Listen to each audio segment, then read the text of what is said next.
సింపుల్‌గా చికెన్ పకోడీ ఎలా తయారు చేసుకోవాలో ఈ వీడియోలో అయితే మీకు చూపిస్తున్నాను రండి.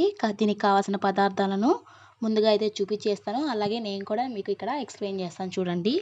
దీనికి కావాల్సిన పదార్థాలు ఉప్పు, కారం, పసుపు, అల్లం వెల్లుల్లి paste, egg, lemon, corn flour, food colour, chicken masala, biryani masala. నాకు గరం మసాలా వేయడం ఇష్టం ఉండదండి. అందుకే దాన్ని మాత్రం నేను స్కిప్ చేసేస్తున్నాను. మీకు కానీ గరం మసాలా వేసే అలవాటు ఉంటే మీరు దీంట్లో యాడ్ చేసుకోవచ్చండి. ఇక నేను చూపిస్తున్న విధంగా మీకు చెప్పిన పదార్థాలన్నిటిని అంటే మీ టేస్ట్‌కి తగ్గట్లుగా అంటే స్పైసీగా కావాలంటే స్పైసీగా వేసి కలుపుకోండి. ఈ కలిపిన మిశ్రమాన్ని ఒక 2-3 అవర్స్ పాటు ఫ్రిడ్జ్‌లో పెట్టేయండి. తర్వాత ఇప్పుడు ఇక్కడ చూపిస్తున్న విధంగా బాణలిలో ఆయిల్ వేసి నేను కలిపెట్టిన మెజర్‌మెంట్స్ ప్రకారం అయితే ఒక 3-4 టైమ్స్ అయితే నేను ఆయిల్‌లో డీప్ ఫ్రై చేశానండి. చూడండి. ఇలా అయితే డీప్ ఫ్రై చేసేస్తున్నాను.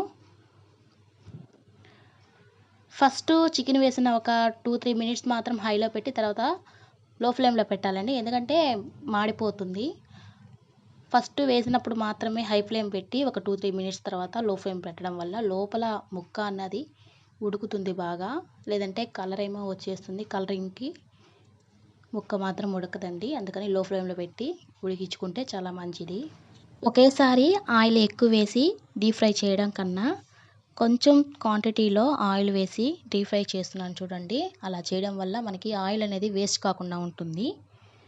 చికెన్ అంతా డీప్ ఫ్రై చేసుకున్న తర్వాత కరివేపాకు, మిర్చిని కూడా ఫ్రై చేసి చికెన్‌లో అయితే కలిపేసుకున్నానండి. ఈ వీడియో గాని మీకు నచ్చినట్లయితే సబ్స్క్రైబ్ చేయండి, లైక్ అవ్వండి.